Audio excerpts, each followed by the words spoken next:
In a move one teachers union official likens to a charter invasion, San Antonio's largest inner-city school district may take yet another unprecedented step to hand over a failing elementary school to a charter network.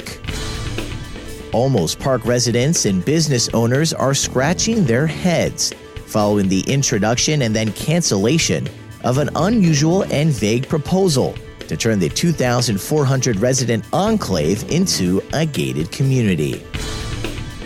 While NRP Group plans to build a property tax-exempt $57 million apartment complex on the booming Broadway corridor, some housing advocates question whether San Antonio's working class can stomach the proposed higher-than-average rents, and whether taxpayers are getting their money's worth. And are the Spurs set for a comeback? We'll hear from Express News Spurs beat reporter Jabari Young from the team's 117-101 victory over the Minnesota Timberwolves. Good morning. Those are your headlines from ExpressNews.com. I'm Chance Dorland with your Express News briefing for Monday, March 19th. Brought to you this morning by North Park Mazda, the #1 Mazda dealer in Texas last month. Today, the city's largest inner-city school district may take yet another unprecedented step to hand over a failing public elementary school to a charter network. One teachers union official has likened the possible move to a charter invasion, and while the unusual arrangement also has both community members and elected officials on edge, trustees of the San Antonio Independent School District hope the approval of a contract with a New York-based charter network will stave off state intervention for at least 2 years. At issue are the futures of about 540 students at Stuart Elementary School on the southeast side, one of the lowest performing schools in Bexar County, failing to meet state accountability standards 5 years in a row. And if Stuart Elementary fails a 6th time, the state can shut down the school or appoint a board of managers to govern SAISD. Trustees are counting on a new state law that would exempt Stuart from intervention for 2 years if the district partners with a charter school, nonprofit, or higher education institution to operate the campus.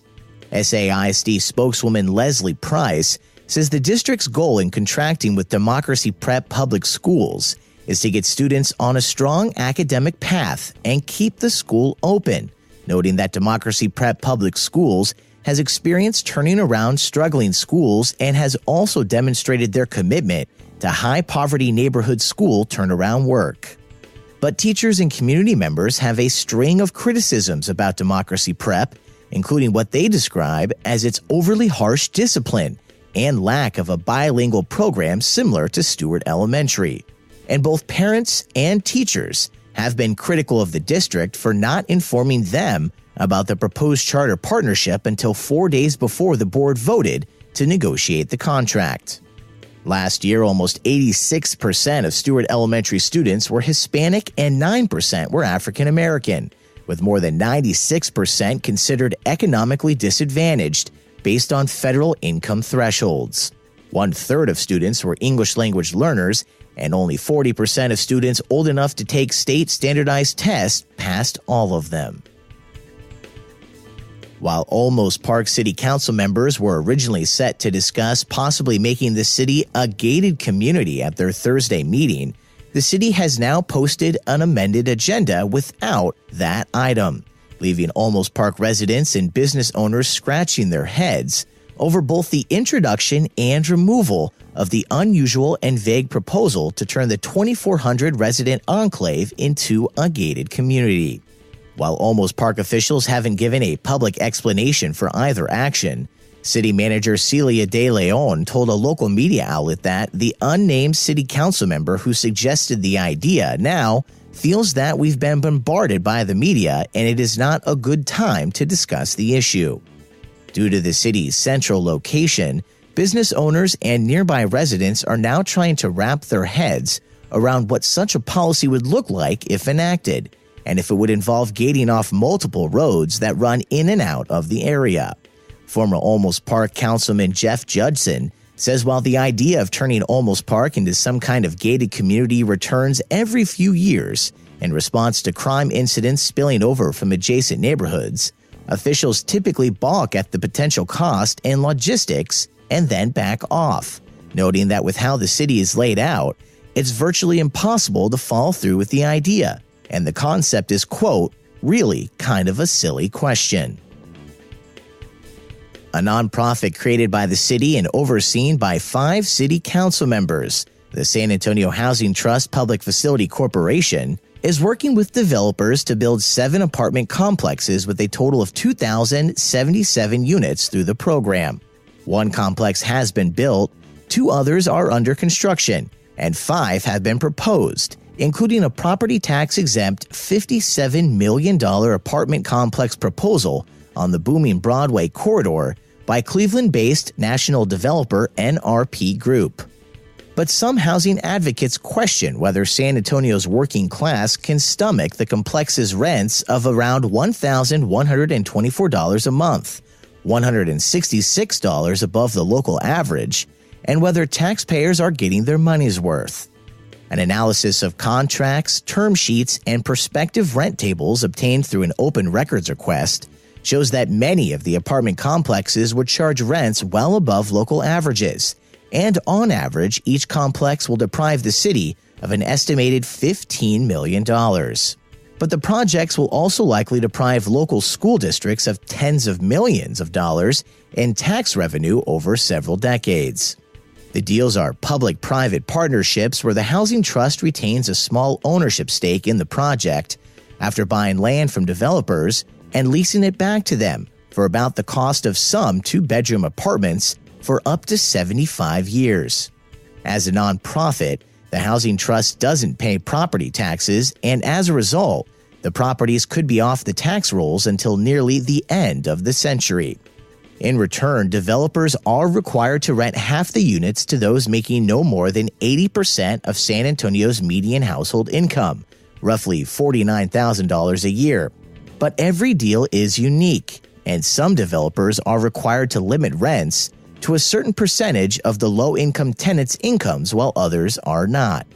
Supporters of the deals say the complexes bring quality housing and a mixture of incomes to downtrodden neighborhoods, and will encourage others to build nearby.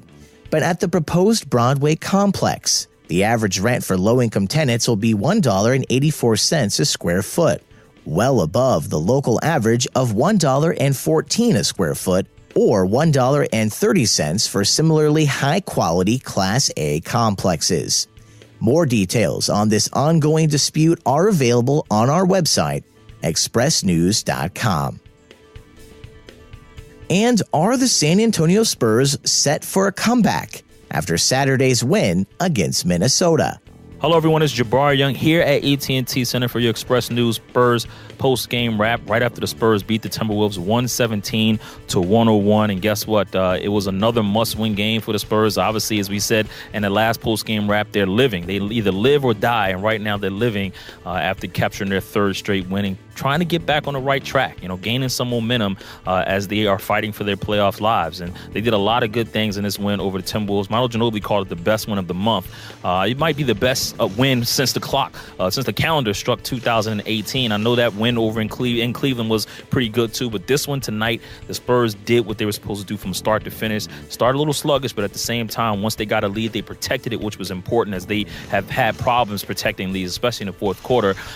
Committed a season-low 5 turnovers, 30-plus assists on the night, 32 to be exact, making them 8-1 now when they have over 30-plus assists this season. And they did so, and that's new starting lineup with Danny Green back in the starting lineup with Patty Mills, Kyle Anderson, DeJounte Murray, and LaMarcus Aldridge, of course, who had it going. 2nd quarter, he was just rolling, hitting from his spots, had 18 of his game-high 39 points on the night. And after the game, I asked LaMarcus, hey, when did you have it going? He said, I missed shots early on, but I got to the free throw line, started to hit some shots, and from there, everything seemed to click. When I missed those first 5, but then, I went to the line and, my free throw felt great. I was like, just stay with it, just stay patient. They were kind of doubling on and off early, so I was trying to, just be patient with it. And once I found my rhythm, I was good to go. Do you like these type games where? I love it. If you're any type of, a competitor, then you're built for these games. And, it's a live or die for us right now, for sure. Spurs get 60 points in the paint against the Minnesota Timberwolves, and one of the reasons why, Rudy Gay had a bench-high 14 points in the win over the Timberwolves, and this was a big game for Rudy, especially after he did not play in the previous game in the second half. And they told me after the game, listen, that I'm a competitor, so that fueled me tonight. But it wasn't his offense was one of the reasons why Greg Popovich rolled with him to end the game, but it was his defense. Rudy had a season ties a season high with 4 blocks. That was a game high in the win over the Minnesota Timberwolves, and he says he understands. It's not about his offense, but here with the San Antonio Spurs, he has to play defense in order to stay on the court. He did just that in the win over the Timberwolves. Since I've been in the league, I've been known as a scorer, and I have scored. So, but obviously it's time to win. You gotta do what you gotta do, and also just stay out on the court. You gotta do what you gotta do, and obviously here is our back is defense. So I have to learn the sets and learn defensive principles here and try to do what I can to stay on the floor. All right, now the fun continues. Monday, the Golden State Warriors roll in here, and probably wasn't a must-win game before, but guess what? It is now, because the Spurs will play the Warriors without Kevin Durant, without Steph Curry, without Klay Thompson. And even though they know that they're the champs and they have to be respected, the Spurs still cannot take this game, this trick game, what I called it, lightly. They know they have to come out and still execute and take care of business, and the odds are in their favor because the Warriors are banged up. But guess what? The Spurs do not feel sorry for them, as Miles Ginobili said, because listen, nobody felt sorry for them being without Kawhi Leonard for most of the season. So again, the fun continues Monday. Spurs, Golden State Warriors. See if the Spurs can extend this 3-game winning streak on their homestand till 4. Until then, all your Spurs news and notes, expressnews.com.